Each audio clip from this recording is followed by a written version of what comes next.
Yes, we are live now. Hello friends, this is Himanshi and welcome to Let's Learn. बहुत ही important topic, ऐसा कोई भी exam नहीं है, you take any previous year paper किसी भी एग्जाम का और आपको क्वेश्चन मिल जाएंगे ब्लूम्स टैक्सोनॉमी से। ब्लूम्स टैक्सोनॉमी मतलब ब्लूम का अधिगम का वर्गीकरण, एक तरह से हम कह सकते हैं कि ब्लूम ने टैक्सोनॉमी का मतलब ये होता है क्लासिफिकेशन, यानी वर्गीकरण। अलग अलग कैटेगरीज उन्होंने विभाजित की लर्निंग के ऑब्जेक्टिव्स को लेकर के। लर्निंग कैसे होती है, दिल दिमाग और हाथ पैरों को जोड़ करके तीनों एस्पेक्ट की हम बात करेंगे और डिटेल्ड डिस्कशन रहेगा। तो ये एक टॉपिक वाला डिस्कशन है, कल हम छुट्टी रखेंगे तो आज इसको डिटेल में समझेंगे। अगर हम बात करें ब्लूम्स टैक्सोनॉमी की, तो ब्लूम्स टैक्सोनॉमी का मतलब क्या है, ये काम कैसे करती है, पेपर में क्वेश्चन कैसे पूछे जाते हैं, हर एक डोमेन में अलग अलग छोटे छोटे टर्म्स से भी क्वेश्चन कैसे बनते हैं, इन सब पे चर्चा करेंगे। सभी को गुड इवनिंग, नमस्कार, राम राम, सत श्री अकाल, अस्सलाम वालेकुम, what ever you feel connected with. जो भी लोग टीचिंग एग्जाम्स की तैयारी कर रहे हैं, कोशिश कीजिएगा इस सेशन को सबके साथ शेयर करें। बिल्कुल प्योर डिस्कशन होगा, कोई एक्स्ट्रा कॉमेंट मैं नहीं लूंगी। चलिए स्टार्ट करते हैं। ब्लूम्स टैक्सोनॉमी, जैसा कि पढ़ के आपको समझ आ रहा है कि Benjamin Bloom, doctor Benjamin Bloom एक व्यक्ति थे जिन्होंने ये वर्गीकरण दिया है।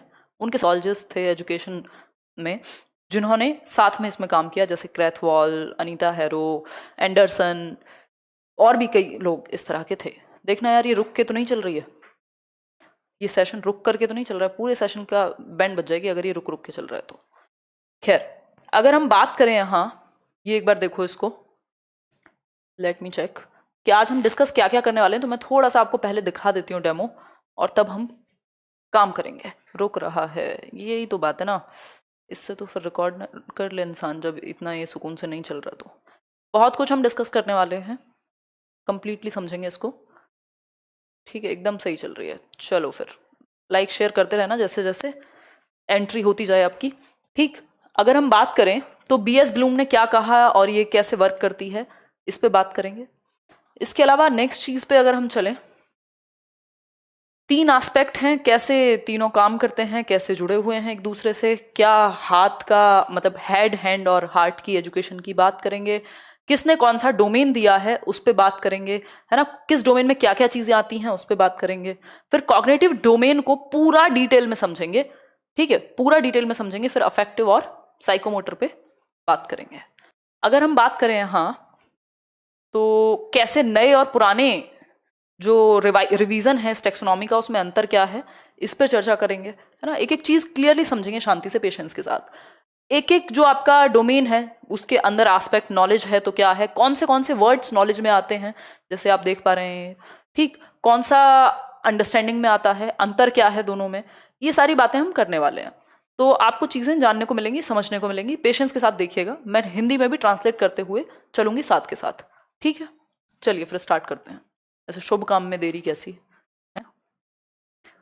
हाँ हाँ, आज का सेशन वही होगा, ऐसे चैन से सोना है तो जाग जाइए वाला, है ना। खैर चलो आ जाते हैं यहाँ पे। बीएस ब्लूम जो हैं, बेंजामिन सैमुअल ब्लूम कहते हैं, इन्होंने 1956 में यानी 1956 के अंदर एक टैक्सोनॉमी, एक वर्गीकरण लेकर के आए ये लर्निंग ऑब्जेक्टिव्स का, कि भाई हम जो सिखा रहे हैं वो बच्चा सीखेगा कैसे, उसके दिमाग से जुड़े चीज, उसके दिल यानी उसकी फीलिंग्स से जुड़े, भाई कोई चीज जिसपे वो सोच पाए, कोई चीज जिसके बारे में वो कुछ फील कर पाए, कोई भी जो टॉपिक आप समझा रहे हैं।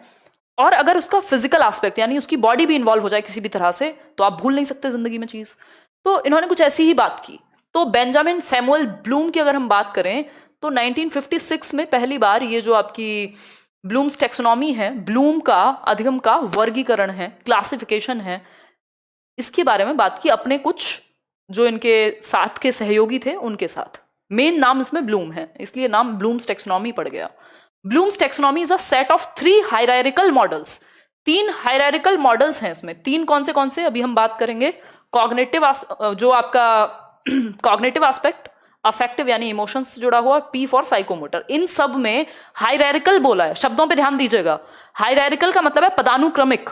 दैट मीन्स कॉग्निटिव में कुछ 6 डोमेन है, अफेक्टिव में कुछ 5 हायरार्किकल नीचे से ऊपर की ओर बढ़ते हुए क्रम में, कॉम्प्लेक्सिटी फिर बढ़ती हुई, फिर साइकोमोटर में कुछ 6 लेवल्स हैं। तो ये 3 हायरार्किकल डोमेन्स दिए इन्होंने या मॉडल्स दिए, जिनमें कुछ 6 लेवल हैं कॉग्निटिव में यानी संज्ञानात्मक में, फिर 5 है अफेक्टिव में, देन आपका 6 है साइकोमोटर में। ठीक है जी, तो ये 3 हायरार्किकल मॉडल की इन्होंने बात की। Use to classify educational learning objectives, जो हम शिक्षा ले रहे हैं, एजुकेशनल लर्निंग ऑब्जेक्टिव्स का मतलब क्या है? शैक्षिक अधिगम उद्देश्य। जो हम सीख रहे हैं उस सीखने के उद्देश्यों की, ऑब्जेक्टिव्स की अगर हम बात करें तो इन्होंने उसको क्लासिफाई किया लेवल्स ऑफ कॉम्प्लेक्सिटी में, यानी जटिलता के अनुसार इन्होंने क्लासिफाई किया, वर्गीकृत किया। The 3 lists cover the learning objectives in cognitive, affective और सेंसरी डोमेन, या फिर साइकोमोटर या कोनेटिव भी कह देते हैं इसको। सीटेट के लिए बिल्कुल है, ऐसा कोई टीचिंग का एग्जाम नहीं है जहां ये ना पूछा जाता हो, इवन नेट तक के एग्जाम्स में ये पूछा जाता है। ठीक है जी, इतनी बात में कोई दुख, तकलीफ, दर्द बाकी है यहां तक समझने में? ये हैं एकदम डूड लग रहे हैं डॉक्टर बेंजामिन ब्लूम। ठीक है, चलिए आगे बढ़ते हैं। अगर हम इन तीनों एस्पेक्ट की बात करें, ये जो लर्निंग ऑब्जेक्टिव्स को डिवाइड करने वाली, क्लासिफाई करने वाली जो बात है, इसमें 3 हायरार्किकल मॉडल की बात हुई है। ये तीनों हैं आपके सामने। जो सर पे हम टोपी लगाते हैं जिसको कैप कह देते हैं इंग्लिश में, उससे आप याद रख सकते हो CAP, कैप। ठीक, C for cognitive domain, A for affective और P फॉर साइकोमोटर। फर्स्ट सबसे इंपॉर्टेंट भी है और ये कॉग्निटिव, सबसे ज्यादा क्वेश्चन यहीं से बनते हैं। थर्ड है साइकोमोटर। ठीक है जी, क्लियर है बात? अब ये कैसे कैसे हैं देखिए एक बार। कॉग्निटिव डोमेन जिसको हम C कह रहे हैं, इसको हिंदी में कहते हैं संज्ञानात्मक पक्ष। संज्ञानात्मक पक्ष, क्लियर है बात? ये किससे जुड़ा हुआ है? हमारी मेंटल स्किल्स से, यानी हमारी मानसिक क्षमताओं से, यानी हमारी थिंकिंग से, थॉट से, हमारी थिंकिंग से, जिसमें भी हमारा दिमाग यूज होगा।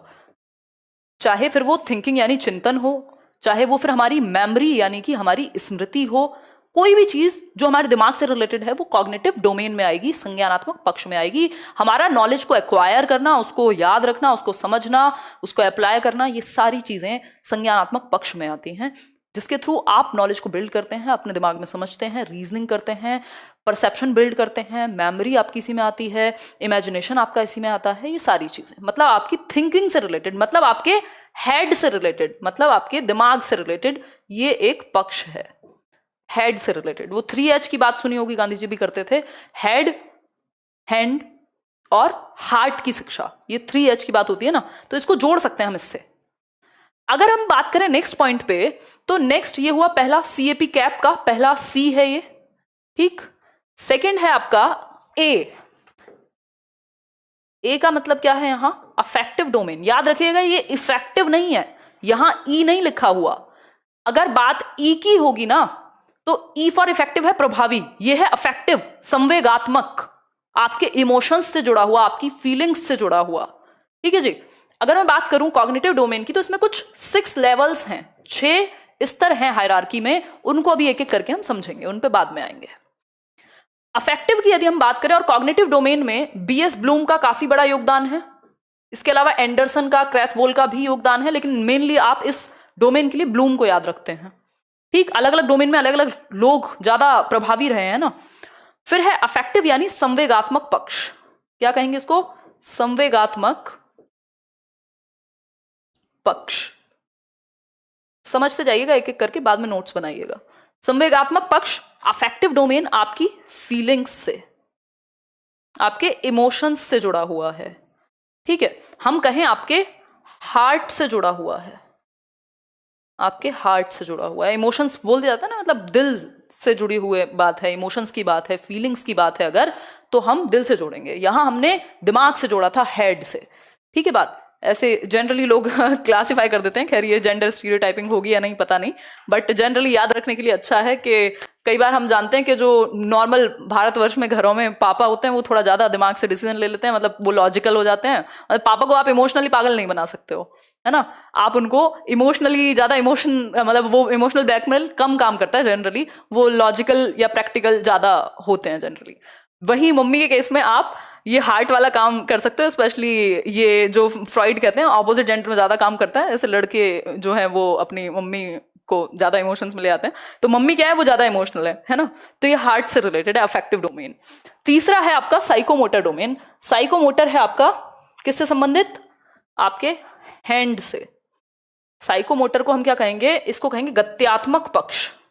गत्यात्मक पक्ष, ठीक है, समझते रहिएगा, एग्जाम्पल्स को दिल पे मत लीजिएगा, समझिएगा बस। डोमेन का मतलब होता है पक्ष एक तरह से, ठीक है। गत्यात्मक पक्ष, गत्यात्मक का मतलब है जिसमें गति करनी पड़े, जिसमें फिजिकल एक्टिविटी हो, ठीक है जी। अगर मैं बात करूं साइकोमोटर की, तो ये पी है, थर्ड वाला डोमेन है ना। इसमें आपके 5 लेवल होते हैं अफेक्टिव में, कॉग्निटिव में 6 थे, और साइकोमोटर में अगेन 6 होंगे, ठीक, उन पे तो हम बाद में आएंगे। गत्यात्मक पक्ष किससे संबंधित है? आपके हैंड से। हैंड का मतलब है फिजिकल एस्पेक्ट से, आपकी बॉडी के एस्पेक्ट से, ठीक। अगर मैं बात करूं गत्यात्मक पक्ष की, तो इसमें आपके व्यवहार का करना पक्ष, यानी डूइंग समथिंग, है ना, कुछ करना जो है वो इससे संबंधित है। फिजिकल एक्टिविटी या हैंड से ये संबंधित है, या एक और भाषा में हम कह सकते हैं एक्शंस से संबंधित है ना। आपने किसी चीज के बारे में जाना, समझा, ये सब संज्ञानात्मक पक्ष में आ गए, जिसमें दिमाग का प्रयोग किया। किसी चीज को आपने इमोशनली फील किया, तो आपका हार्ट भी उसमें इन्वॉल्व हो गया। तीसरी चीज है साइकोमोटर, जब आपने वो चीज करके देखी, तो तीनों का जब मिश्रण होगा ना, तो आप जिंदगी में भूल नहीं सकते उस चीज को। अब ये तीनों क्या है? इंटर रिलेटेड है एक तरह से। अगर हमने तीनों एस्पेक्ट में जोड़ दिया लर्निंग को, तो मजा आ जाएगा फिर, है ना। रश के कमर वाला मजा नहीं, नॉर्मल ये वाला, ठीक। पीछे मार रही हूं मैं आजकल, क्लियर है बात? अगर हम बात करें, अगर हमने तीनों एस्पेक्ट्स में जोड़ दिया, तो क्या होगा? तीनों एस्पेक्ट जो लर्निंग है, तीनों से कनेक्टेड है, हमारे हेड से भी, हमारे हार्ट से भी, और हमारे हैंड से भी। मतलब व्यवहार का करना पक्ष अगर पूछे, तो साइकोमोटर या गत्यात्मक, जिसको कोनेटिव भी कह देते हैं, CONATIVE, ये इसका ही नाम है, ठीक, कोनेटिव पक्ष भी कह देते हैं, ठीक। अगर पूछे दिमाग से रिलेटेड, सोचने से रिलेटेड, मेंटल एस्पेक्ट या हेड से रिलेटेड, तो कॉग्निटिव एस्पेक्ट, और अफेक्टिव यानी फीलिंग से, इमोशंस से, हार्ट से रिलेटेड है। बताइए एक बार, इतनी बात क्लियर है कि नहीं? कोई समस्या, परेशानी, कोई दर्द, दुख, यहां तक की बात को समझने में हो तो बता दीजिए, तभी हम आगे बढ़ेंगे। फटाफट से बताइए, इतनी बात क्लियर है? भाई 3 चीजें हमने पढ़ी हैं। CAP, कैप, कैप में सी जो है वो दिमाग से यानी हेड से रिलेटेड है, फिर अफेक्टिव जो है वो इमोशंस से, संवेगात्मक कह रहे हैं, और साइकोमोटर आपकी फिजिकल एस्पेक्ट से। कॉग्निटिव में क्या है? हेड का इस्तेमाल होगा, अफेक्टिव में हार्ट का इस्तेमाल होगा, ठीक है। ये पापा मम्मी वाले एग्जांपल से याद रख लेना। सी जो कॉग्निटिव है वो पापा वाले पक्ष से याद रख लेना। अफेक्टिव हार्ट जो है वो इमोशंस से जोड़ सकते हो आप। और साइकोमोटर की यदि हम बात करें, तो ये आपके हैंड यानी फिजिकल। मोटर का मतलब ही है, देखो यहां साइको समझ के ये मत समझना ये फिजिकल एस्पेक्ट से जुड़ा हुआ नहीं है। जहां वर्ड मोटर आ जाए, यानी गतिक, यानी गति करना, वहां फिजिकल एस्पेक्ट शामिल होगा, निश्चित रूप से शामिल होगा। क्लियर है जी? आगे बढ़ जाएं, आपकी आज्ञा हो तो। स्क्रीनशॉट लेना हो तो ले लीजिएगा, वैसे खुद से लिखिएगा तब एकदम क्लियर होगा। जो इस चैप्टर के बहुत ही प्यारे नोट्स बनाएगा आज के सेशन को देख के, वो हमें मेल करे, और उनके लिए कुछ स्पेशल हम देखेंगे क्या कर सकते हैं, ठीक। हैंड रिटन नोट्स प्यारे से, बिल्कुल, जिसकी राइटिंग वाइटिंग अच्छी हो, और मेल कर देना फिर himanshi.edu10@gmail.com। चलिए, तो हमने अभी 3 एस्पेक्ट की बात की, इसको आप ऐसे भी समझ सकते हो बहुत आसानी से। 3 एस्पेक्ट कौन से थे? एक था संज्ञानात्मक पक्ष, कॉग्निटिव एस्पेक्ट, जो हमारे हेड से, हमारे मस्तिष्क से संबंधित है, ये हमने देख लिया, या हमारे थिंकिंग प्रोसेस से संबंधित है। दूसरा है अफेक्टिव, ये हुआ फर्स्ट, जिसमें 6 डोमेन्स हैं, मतलब 6 लेवल्स हैं। अफेक्टिव है हमारे हार्ट से रिलेटेड, ठीक, हार्ट का मतलब इमोशंस से रिलेटेड, हमारे इमोशंस से रिलेटेड। और साइकोमोटर है हमारे गत्यात्मक पक्ष या हैंड से रिलेटेड, एक्टिविटी करने से रिलेटेड, ठीक है जी। इस साइकोमोटर को कोनेटिव डोमेन भी बोल देते थे, कोनेटिव डोमेन भी बोल देते थे। ये आपके इमोशंस से रिलेटेड है, फीलिंग से रिलेटेड है, ये वाला जो हार्ट वाला पक्ष है ना, दिल का इस्तेमाल आप फील करने के लिए कर रहे हैं ना आजकल की मूवीज में। कॉग्निटिव की अगर हम बात करें, तो ये हमारे थिंकिंग एस्पेक्ट से संबंधित है। क्लियर है बात, है ना। ये डूइंग एस्पेक्ट से, अगर इसी भाषा में लिखना है तो इसको डूइंग एस्पेक्ट में डाल सकते हैं आप। कोई समस्या है यहां तक? हाँ, कोई कह रहा है ऐसे याद कर लो, दिमाग दिल के हाथ में है। वाह, बहुत बढ़िया, शाबाश, बहुत बढ़िया, आप पीजे किंग बनेंगे एक दिन, और क्वीन भी बन सकते हैं, आपका नाम नहीं पढ़ा मैंने। चले आगे, पीजे बोले तो पुअर जोक।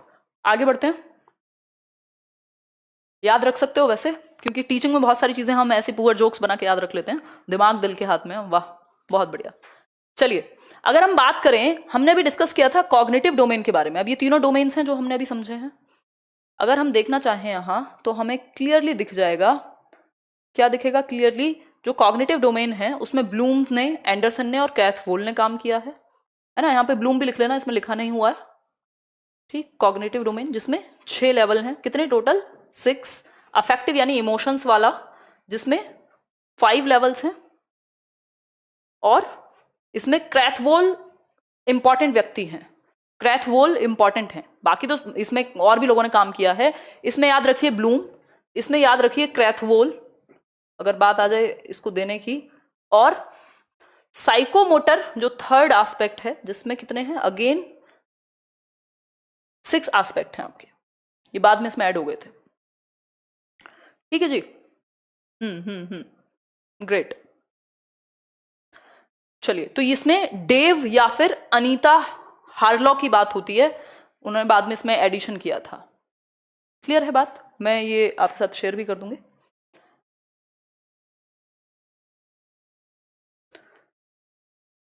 नेक्स्ट पे चलेंगे और समझेंगे कॉग्निटिव डोमेन को, बिल्कुल तोड़ तोड़ के समझेंगे।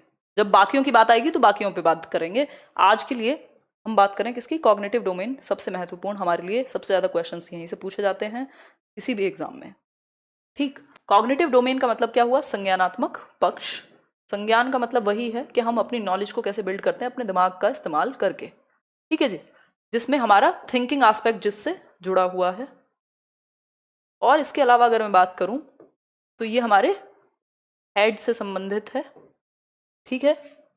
इसमें कितने लेवल्स हैं, 6 लेवल्स हैं टोटल। पहला लेवल क्या है, नॉलेज, जिसको ज्ञान कह देते हैं कई लोग। फिर सेकंड है कॉम्प्रिहेंशन यानी समझ, लिख सकते हो उसको साथ में। एप्लीकेशन मतलब अनुप्रयोग कह देते हैं। एनालिसिस बोले तो विश्लेषण। सिंथेसिस मतलब संश्लेषण। इसके अलावा अगर मैं बात करूं नेक्स्ट की, तो नेक्स्ट है इवैल्यूएशन यानी जजमेंट। लेकिन ये कब की टैक्सोनॉमी के अकॉर्डिंग है, 1956, 1956, ठीक, जब शायद मैं और आप नहीं जन्मे होंगे। 1956 में बीएस ब्लूम ने इसकी बात की। ब्लूम इस पक्ष के लिए इंपॉर्टेंट है, ठीक है, 1956 में। फिर इसको रिवाइज किया गया, कब, इसको रिवाइज किया गया मनोज जी 2001 में, 2001 में। फिर क्या हुआ, ये सब आपको नाउन की फॉर्म में दिख रहे हैं, कहीं पे भी आईएनजी नहीं लगाया हुआ। नॉलेज संज्ञा की फॉर्म में, संज्ञा के पक्ष में, या जो भी आप कहेंगे। 2001 में इसको क्या किया गया, रिवाइज किया गया इस टैक्सोनॉमी को, और इन सब को वर्ब की फॉर्म में बदल दिया। नॉलेज को कर दिया उन्होंने रिमेंबरिंग, आईएनजी लग गया सब में, ठीक है। अब पहले हम इन 6 के 6 को समझेंगे, है क्या कहानी। नॉलेज का मतलब होता है आपने कोई चीज अपने दिमाग में भर ली और अब आप उसको डिफाइन कर दें या रिकॉल कर पाए, है ना, वो हुआ नॉलेज। आपसे पूछा जाए कि किसी जो आपकी डेफिनेशन है नाउन की बताओ, आपने रट लिया, उसको भर लिया अपने दिमाग में किसी भी बेसिस पे, कोई नंबर है उसको याद कर लिया। आपको कह दिया गार्डन ने कितने बुद्धि के प्रकार दिए हैं, आपने कहा 8 प्रकार दिए हैं। आपको कुछ नहीं पता 8 प्रकार क्या है, बस आपको पता है 8 प्रकार दिए हैं, ठीक। मतलब आपको रिकॉल करना है, कुछ भरा अपने दिमाग में, उसको रिकॉल करना नॉलेज का एस्पेक्ट है। ये नॉलेज वो वाली नॉलेज नहीं है जिसको हम समझते हैं, ये इन्फॉर्मेशन से रिलेटेड ज्यादा है। फिर है कॉम्प्रिहेंशन, जब आप उस चीज को समझते हैं, यहां सिर्फ आपने रिसीव किया था एक तरह से, यहां आप उसको समझेंगे, अंडरस्टैंडिंग भी इसको कहते हैं। एप्लीकेशन है जब आप उसका प्रयोग करते हैं, 2 + 2 4 सिखा दिए टीचर ने, या जोड़ घटाना गुणा भाग आ गए, जब आप उसको शॉप पर जाकर के अप्लाई करेंगे, दिस इज कॉल्ड एप्लीकेशन। फिर है एनालिसिस, जब आप चीजों को एनालाइज करते हैं, टुकड़ों में तोड़ करके देखते हैं किसी एक समस्या को, किसी एक जटिल चीज को। जैसे आप मान लीजिए सीटेट में फेल हुए या किसी एग्जाम में फेल हुए, अब आप उसको एनालाइज कर रहे हैं कि यार मैं फेल हुआ या हुई तो क्यों हुई, इस सब्जेक्ट में मुझे क्या नहीं आता था, क्वेश्चन कैसा आया था, मैं क्या बेहतर कर सकती थी, टाइम मैनेज क्यों नहीं हुआ। 1000 चीजें आप टुकड़ों में तोड़ के एनालाइज कर सकते हैं, विश्लेषण कर सकते हैं। मुश्किल कॉम्प्लेक्स प्रॉब्लम को भी आप एनालाइज कर पाएंगे। नेक्स्ट क्या है? नेक्स्ट है सिंथेसिस। सिंथेसिस बोले तो संश्लेषण, चीजों को जोड़ना, जोड़ करके कुछ नया क्रिएट करना।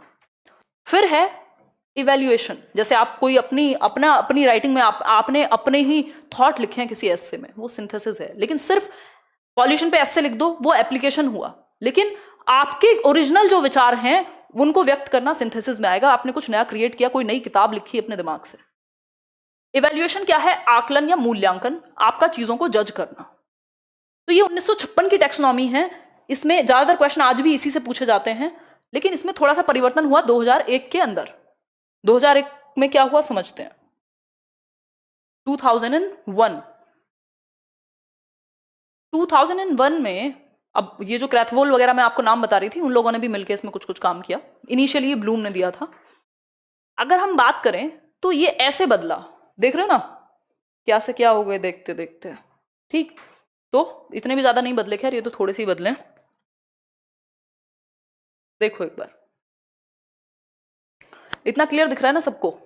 चलिए, अगर मैं बात करूं तो ये जो था आपका क्या, नॉलेज को नोइंग कह दिया गया, या फिर रिमेंबरिंग, याद रखना। ठीक, सब में आईएनजी की फॉर्म लग गई, जो नाउन से वर्ब बन गए ये सभी। सेकंड, अंडरस्टैंडिंग, जो कि कॉम्प्रीहेंशन हुआ करता था, आपने अगर पुराने वाली समझ ली ना तो इसमें कुछ नहीं है, बस शब्दों का फेर है। नाउन टू वर्ब हो गया, अभी मैं समझा भी दूंगी। नाउन टू, जो लोग पहली बार देख रहे हैं ये मत सोचिएगा अरे पता नहीं क्या है, बस ये देखो कि जो भी स्लाइड में मैं समझा रही हूं क्या वो समझ में आ रहा है। और अगर आज आ रहा है तो ये मत सोचो पिछले वाला भूल गई या आगे वाला याद कैसे रहेगा। पहले समझ लो, और 2-4 बार वीडियो देखोगे, एक बार नोट्स बनाओगे, अपने आप सेट हो जाएगा दिमाग में। ये सब्जेक्ट ऐसा नहीं है जो आपने 5वीं क्लास से पढ़ा हो कि आपके दिमाग में एक ही बार में सेट हो जाएगा।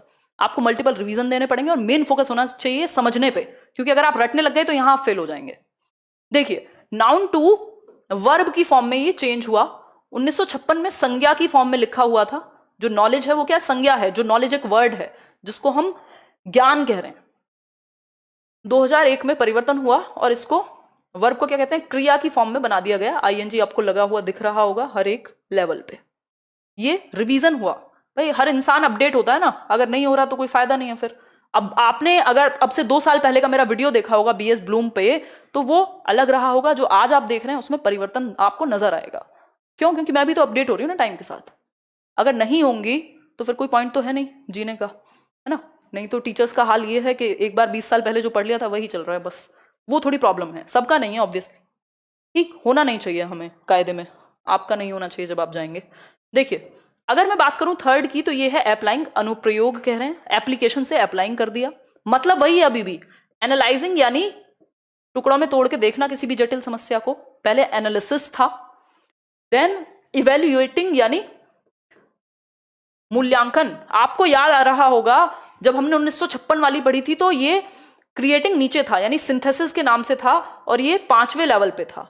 जबकि इन्होंने 2001 में परिवर्तन कर दिया और इवेल्युएटिंग को नीचे ले आए और सिंथेसिस को ऊपर ले गए, क्रिएटिंग नाम कर दिया। क्योंकि सिंथेसिस का मतलब ये सब कुछ जोड़ के कुछ नया बनाना। जैसा कि मैंने कहा था, आपने अपनी कोई किताब लिखी, कोई नॉवल लिखी, कोई ऐसी स्टोरी लिखी जो किसी को नहीं, मतलब आपकी नई थी, खुद की ओरिजिनल थी, उसको क्रिएटिंग कहते हैं। तो क्रिएटिंग को हाईएस्ट पे डाला, इवेल्युएटिंग को सेकंड लास्ट पे ले आए।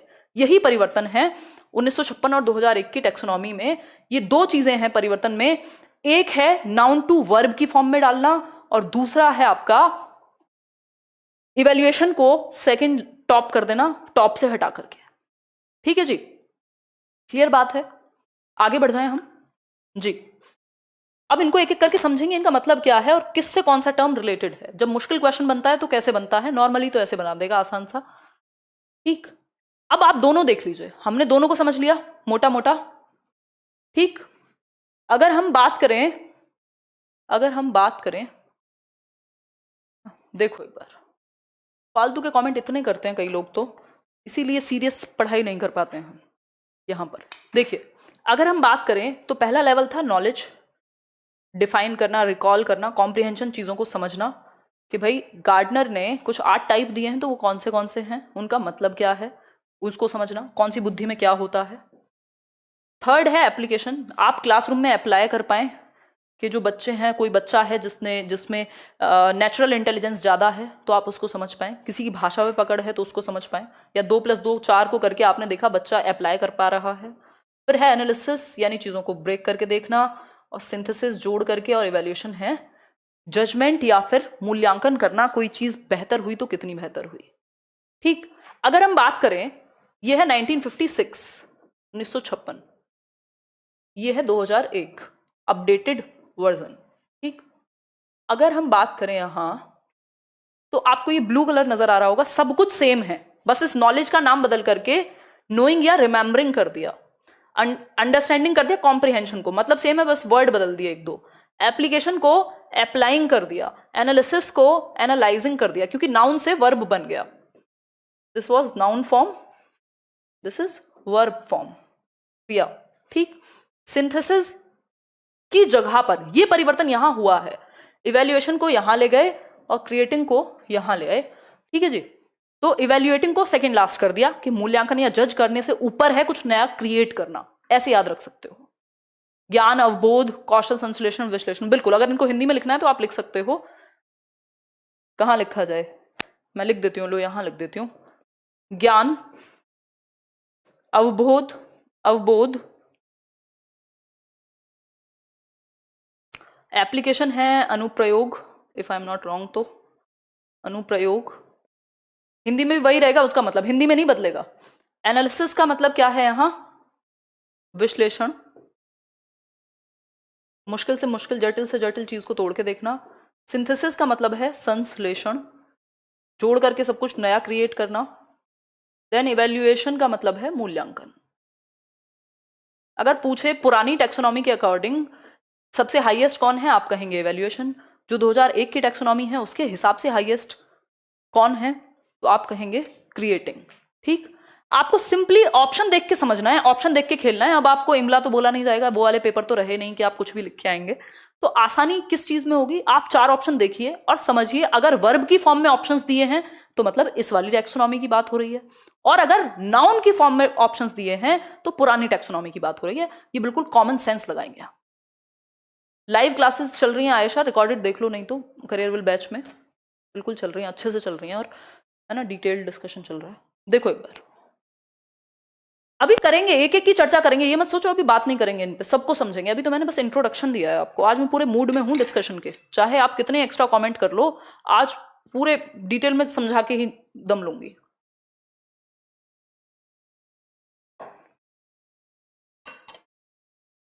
क्लियर है जी, आगे बढ़े। चलिए, ये एक्शन वर्ड्स हैं एक तरह से, ये वर्ब की फॉर्म हो गई ना। चलिए आगे बढ़ते हैं इसी बात पे। देखिए, अब एक एक से शुरू करते हैं कि नॉलेज और इसका दूसरा नाम क्या है और इसका मतलब क्या है। पहला लेवल नॉलेज, ज्ञान या याद रखना कह लीजिए आप, स्मरण भी कह सकते हो अब तो इसको, ज्ञान। पहला लेवल कॉग्निटिव एस्पेक्ट, संज्ञानात्मक पक्ष का। ठीक है, बाकी एस्पेक्ट की बात करेंगे, जिसमें इतने सारे वर्ड आ जाते हैं। कई बार पेपर में दे देगा define, identify, describe, recognise, tell, explain, किससे संबंधित है, तो आपके दिमाग में होना चाहिए। ये मुश्किल से मुश्किल पेपर जब बनाना होगा तब इनमें से वर्ड्स देगा, नहीं तो नॉर्मल केस में नहीं देता।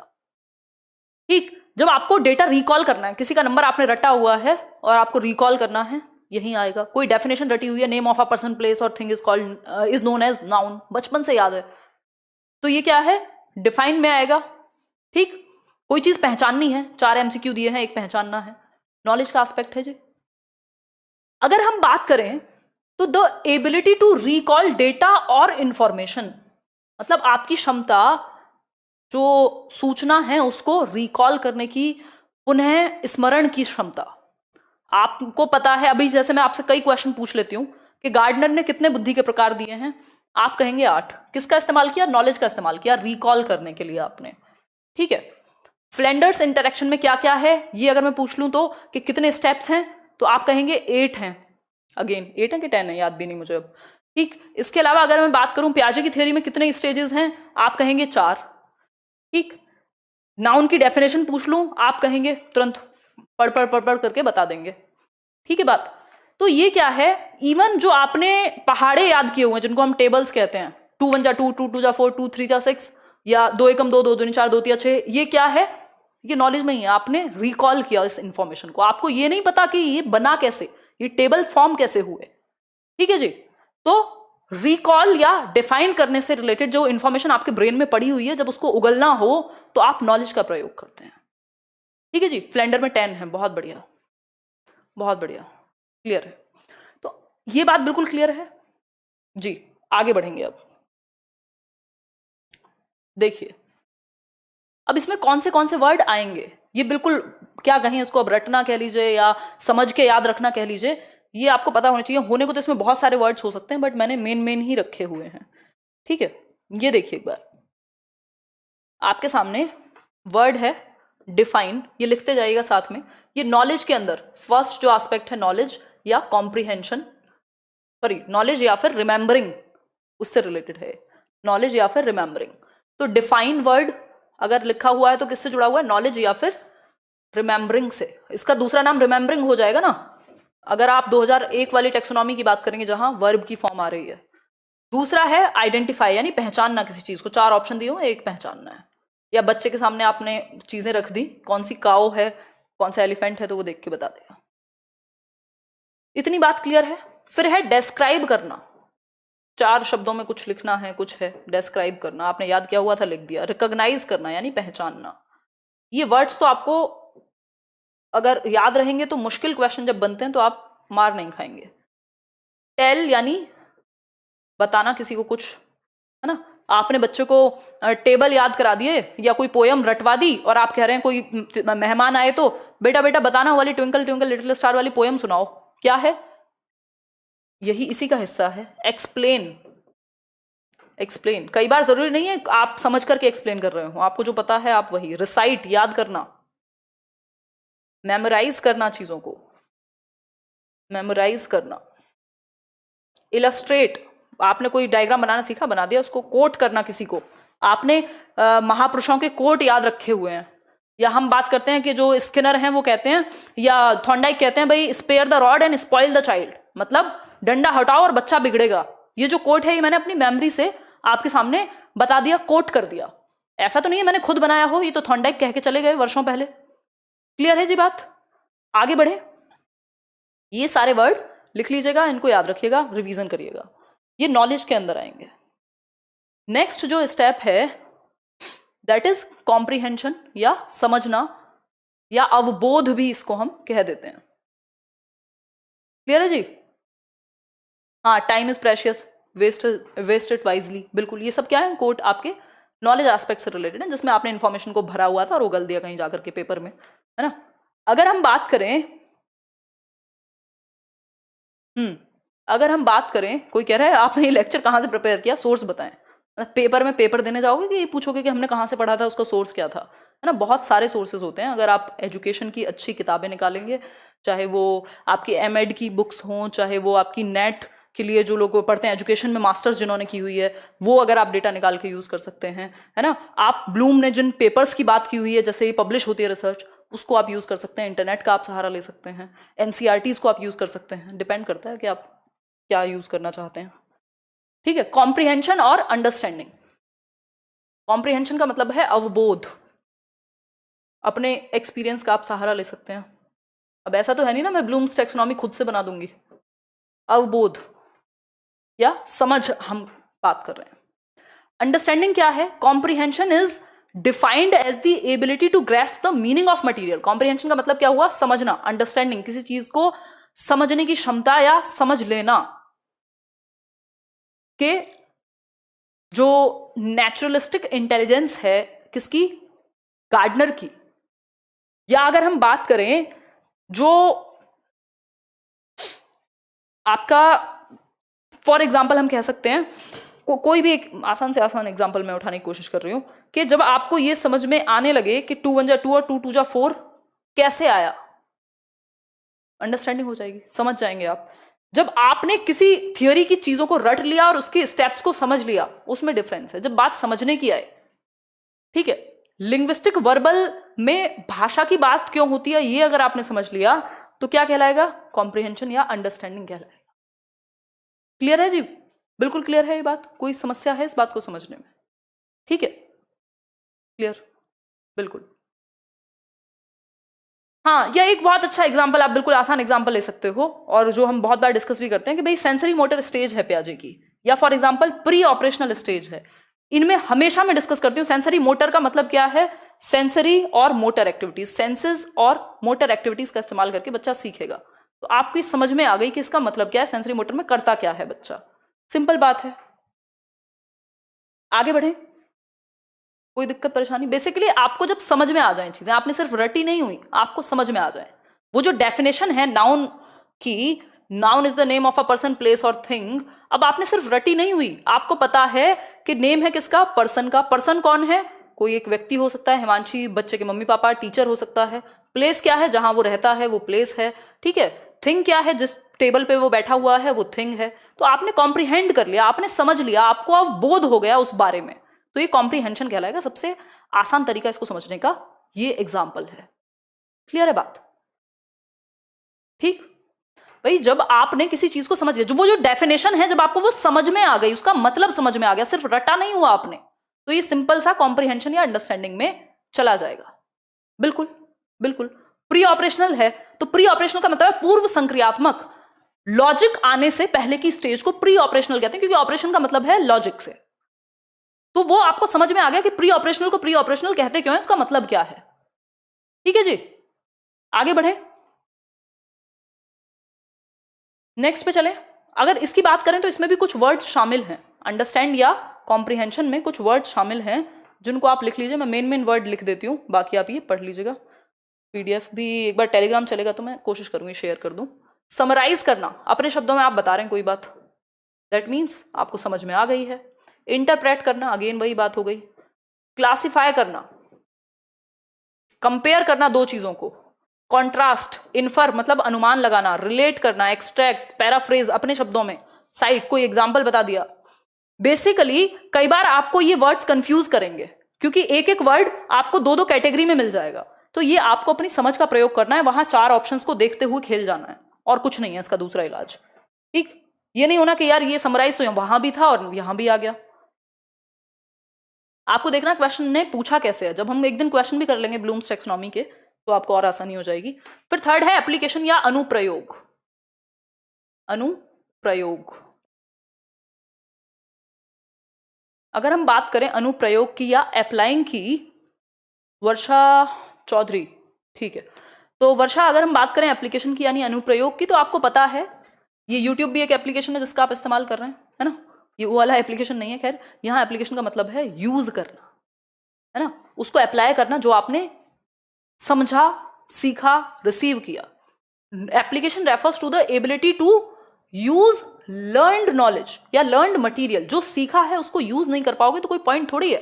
भाई एडिशन सीख लिया और आपको पता नहीं है एडिशन को यूज कहां करूं, ये 2+2 4 का मतलब क्या है, इसको कहां यूज करूं, जब आप इसको शॉप पर जाकर के यूज कर रहे हैं कैलकुलेशन का, ठीक, या जब आप क्लासरूम में जो प्याजे की थियरी है उसका यूज कर रहे हैं, क्या है, एप्लीकेशन या अप्लाइंग हो जाएगा।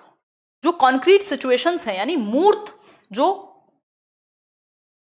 परिस्थितियां हैं या स्थितियां हैं जहां आप टच फील करके उसको यूज कर पाओ।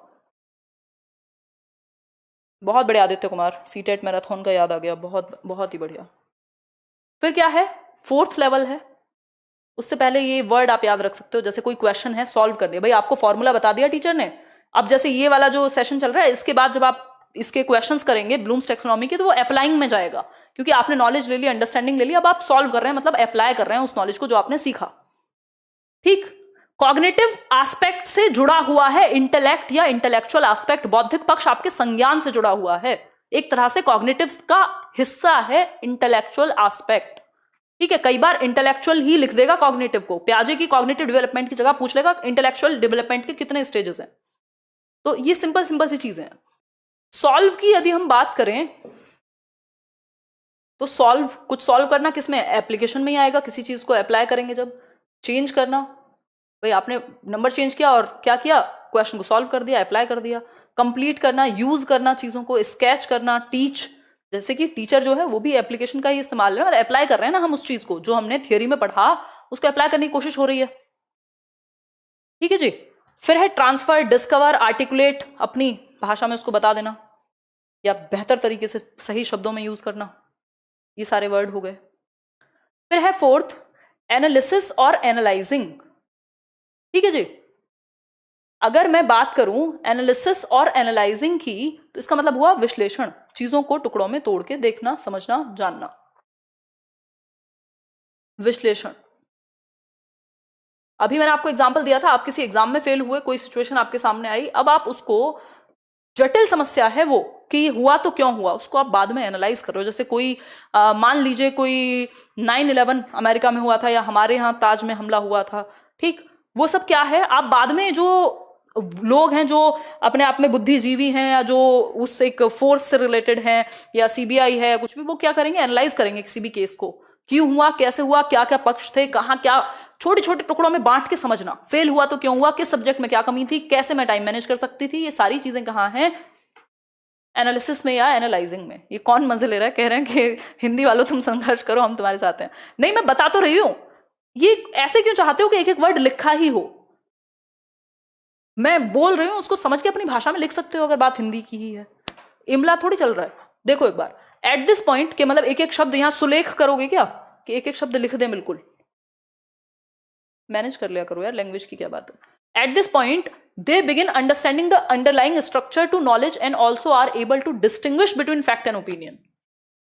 क्या है, अंतर करना सीख जाएंगे, डिस्टिंग्विश करना सीख जाएंगे किस चीज के बीच में। अंतर का मतलब है ना, आपको एनालिसिस का मतलब ही आपको टुकड़ों में तोड़ के डिफरेंस समझना। तो कोई चीज फैक्ट है कि ओपिनियन है। आजकल आप देखते हैं ना, जब भी कोई चीज है, मान लीजिए आप फेक न्यूज और जेन्युइन न्यूज को एनालाइज कर रहे हैं तो आपको पता लगता है यार, कोई मान लो एक नोटिस आया DEET+B या सीटेट का ही झूठा नोटिस है कि फलानी डेट को एग्जाम है, आप देख रहे हैं यार जो ओरिजिनल होता था उसमें यहाँ पे सिग्नेचर ऐसे होते थे, ये तो देखने में ही फेक लग रहा है मुझे। आप एनालाइज कर रहे हो, उसकी भाषा को एनालाइज कर रहे हो। कई बार मैं एक बार देख रही थी, किसी ने एक मीम बनाया हुआ था कि एक मैसेज है जो आते नहीं फ्रॉड के मैसेजेस कि kindly send us the details और समथिंग, उसमें इंग्लिश ही गलत लिखी हुई है, खतरनाक तरीके से गलती है, सेकंड फॉर्म की जगह थर्ड फॉर्म की जगह फर्स्ट फॉर्म, मतलब वो एक तरह से फ्रॉड ने भेजा है, ये आप जान पाएंगे एनालाइज करके। ठीक, आपने क्या किया, फैक्ट और ओपिनियन के बीच में अंतर करने की कोशिश की। ठीक है जी, तो फैक्ट और ओपिनियन के बीच में या डिफरेंशिएट करने की जो क्षमता है वो आपके एनालिसिस की पावर से आती है कि आप कितना टुकड़ों में तोड़ के चीजों को देख सकते हैं, उसकी बारीकियों को कितना समझते हैं। This is called analysis. News में भी कई लोग करते हैं न्यूज एनालिसिस और समथिंग, चीजों को हिस्सों में तोड़ के देखना, समझना। इसमें बहुत सारे ये आ सकते हैं वर्ड, आप देख लीजिए। अगर मैं बात करूं यहां तो contrast, connect, relate, devise, correlate, illustrate इसमें भी आ गया, distil, conclude, categorise, take apart यानी डिफरेंशिएट करना। ठीक, ये कुछ वर्ड्स हैं। इन वर्ड्स को अगर आप चाहें तो और इंटरनेट पर सर्च कर सकते हैं, आपको और भी वर्ड्स मिल जाएंगे, बट मेनली आपको मीनिंग समझ में आ जाए और बेसिक वर्ड्स पता हो, 2-4 वर्ड का एग्जांपल, तो आपका काम हो जाएगा। फिर क्वेश्चन सॉल्व कीजिए चुपचाप से। आपको PhD का स्कॉलर, रिसर्च स्कॉलर नहीं बनना, आपको पेपर के हिसाब से पढ़ना है, ये बात ध्यान में रखिएगा। क्वेश्चन नंबर 5, ये क्वेश्चन नंबर 5 बोल रही हूँ, ये आपका जो 5th लेवल है ब्लूम्स टेक्सोनॉमी का, जिसको हम इवेल्युएशन कहते हैं, नई टेक्सोनॉमी के अकॉर्डिंग हम चल रहे हैं, इसी को 6th कर दीजिएगा अगर पुरानी टेक्सोनॉमी के अकॉर्डिंग पूछ ले तो। ठीक, अगर हम बात करें इवेल्युएटिंग की यानी मूल्यांकन की यदि हम बात करें, बहुत रात हो गई लेकिन आप लोग पूरी शिद्दत से लगे हुए हैं, है ना। अगर हम बात करें, बहुत बढ़िया Varsha, the evaluation level is where students make judgements about the value of ideas, items, materials and more. मतलब आप ये देख रहे हैं कि किस चीज की कितनी वैल्यू है, आप इसके बारे में जजमेंट ड्रॉ कर रहे हैं, जज करना चीजों को। ये सबसे ज्यादा पूछा जाता है, पेपर में लिख के आता है सीधा सीधा कि जज करना किससे संबंधित है, हम कहेंगे इवेल्युएशन से, मूल्यांकन से। जब आप ये देख रहे हैं कि इस चीज की इतनी वैल्यू होनी चाहिए थी कि नहीं होनी चाहिए थी जितनी हमने पे कर दी, दिस इज इवेल्युएटिंग। यार लूट तो नहीं लिया फलाने ने, दिस इज इवेल्युएटिंग। ठीक है सोनिया शर्मा। अगर हम बात करें इससे रिलेटेड वर्ड्स की तो ऐसे देख सकते हैं, या जब आप खुद ही क्वेश्चन को कई बार चेक कर रहे होते हैं ना, आपने देखा होगा वो मैथ्स में स्पेशली 2-3 तरीके होते थे ना कि आप क्वेश्चन को क्या कर सकते हो, वेरीफाई कर सकते हो एक तरह से, या इवेल्युएट कर सकते हो, ये सही है तो कैसे सही, आंसर आया तो कैसे आया। वो आपके जजमेंट की जब बात आती है ना, तो वो इवेल्युएशन या इवेल्युएट में आएगा। इसमें क्रिटिसाइज करना, किसी चीज को जज करना, रिफ्रेम करना, डिफेंड करना, value, prioritise, plan, grade, reframe, appraise, ये सारे वर्ड्स आते हैं। सिंथेसिस की बात कर रहे हैं, ये लास्ट है आज के लिए, 11:30 बज गए, खाना भी नहीं मिला अभी। सिंथेसिस की यदि हम बात करें, जिसको हम क्रिएटिंग कहते हैं, और ये हाईएस्ट है नई टेक्सोनॉमी के अकॉर्डिंग। पुरानी टेक्सोनॉमी के अकॉर्डिंग अगर पूछे तो आप सिंपली कहेंगे इवैल्यूएशन इज द हाईएस्ट। ठीक है सरफराज, वो पीके वाले सरफराज तो नहीं है आप? देखिए, ability to combine different components और elements to form a whole. भाई आपकी क्षमता चीजों को कंबाइन करने की, अलग अलग जो डिफरेंट कंपोनेंट्स हैं, जो छोटे छोटे तत्व हैं, उनको एक साथ जोड़ करके कुछ नया क्रिएट करने की, कुछ नया बनाने की। जब आप कोई थियोरी सीखते हैं उस पे, या मान लीजिए कोई टीचर है जिसने अपनी समझ से एक नई किताब लिखी है ना, वो क्रिएटिंग में आएगा। अगर हम बात करें थॉमस एल्वा एडिशन शो तो भगवान जाने कब ठीक होगा, बचपन में तो खराब था नहीं, इस उम्र में खराब हुआ है बुढ़ापे में जाकर के, ये कुछ दोस्तों का असर है। खैर कोई बात नहीं। अगर मैं बात करूं क्रिएटिंग की, तो थॉमस एल्वा एडिसन की अगर हम बात करें तो उन्होंने क्या किया, एक बल्ब को इन्वेंट किया। तो क्रिएटिंग है एक तरह से, कुछ नया क्रिएट कर दिया। आपने जो भी आज तक सीखा था उसका यूज करके कुछ नया क्रिएट कर दिया। ठीक, एक होल बना देना, एलिमेंट्स जोड़ करके एक नया होल बना देना है, एक कंप्लीट होल, एक पूर्ण बना देना। भाई जब आपने प्याजे की थ्योरी को यूज किया तो वो एप्लीकेशन है। अभी मैं प्याजे को एज इट इज आकर के समझा दूं, दिस इज एप्लीकेशन। बट जब मैं अपने एग्जांपल्स नए क्रिएट करूं, जब मैं अपने तरीके से उसको कराऊं, तो वो क्रिएटिंग हो जाएगा। तो ये डिफरेंस है किसमें, क्रिएटिंग में या सिंथेसिस और एप्लीकेशन में। इसमें कंफ्यूज होते हैं कई लोग, एप्लीकेशन और इसमें सिंथेसिस में। चलिए समझते हैं इस चीज को, क्या कहानी है। देखिए, अगर मैं बात करूं, तो बात अगर हम करें किसकी, क्रिएट की, तो इसमें कुछ कुछ वर्ड हैं, जैसे रोल प्ले करना, अपने डायलॉग्स मॉडिफाई करना, चीजों को डिजाइन करना, कुछ एक पैटर्न एनालाइज करके कुछ अपना नया बनाना। ठीक, पिवट करना, मॉडिफाई करना, कोलैबोरेट, इन्वेंट करना, कुछ नया लिखना, अपनी कोई पोयम लिख दिया आपने, वो भी क्या है, क्रिएटिंग में आएगी। ठीक, मॉडिफाई कर दिया, रोल प्ले, डेवलप किया किसी चीज को, फिर से लिखा अपनी तरीके से, डिजाइन किया, ये सब क्या है, या एक नए पैटर्न को फॉर्म किया, forming a new pattern. Clear है जी? कोई कह रहा है आप हिंदी में पढ़ाएंगी तो ज्यादा अच्छे से समझ आएगा।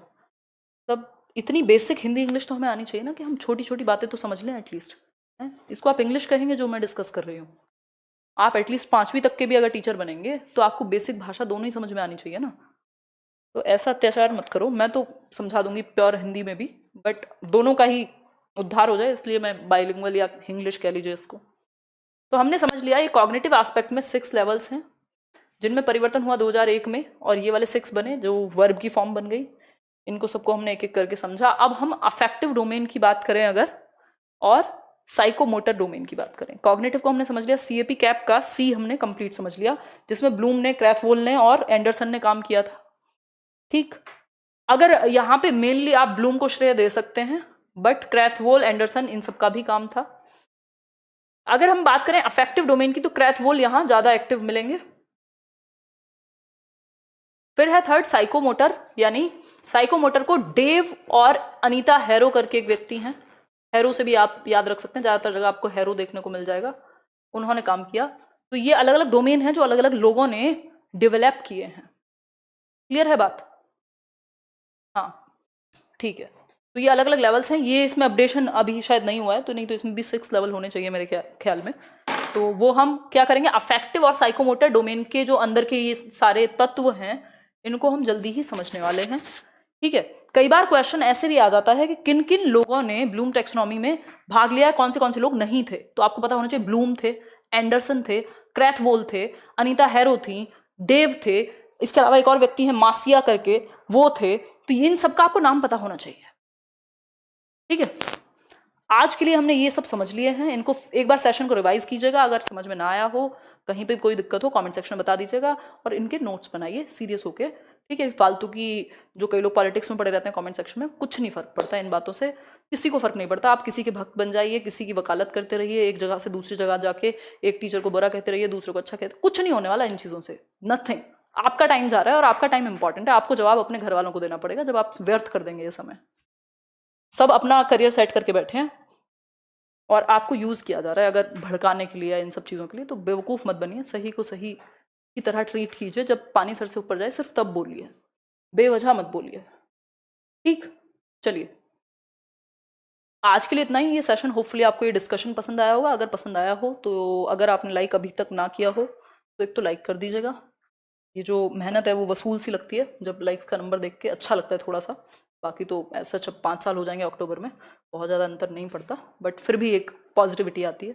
शेयर कोई भी टीचिंग एग्जाम की तैयारी, इवन सीटेट से लेके नेट जेआरएफ तक भी अगर कोई कर रहा हो तब भी ये टॉपिक उसके काम का है।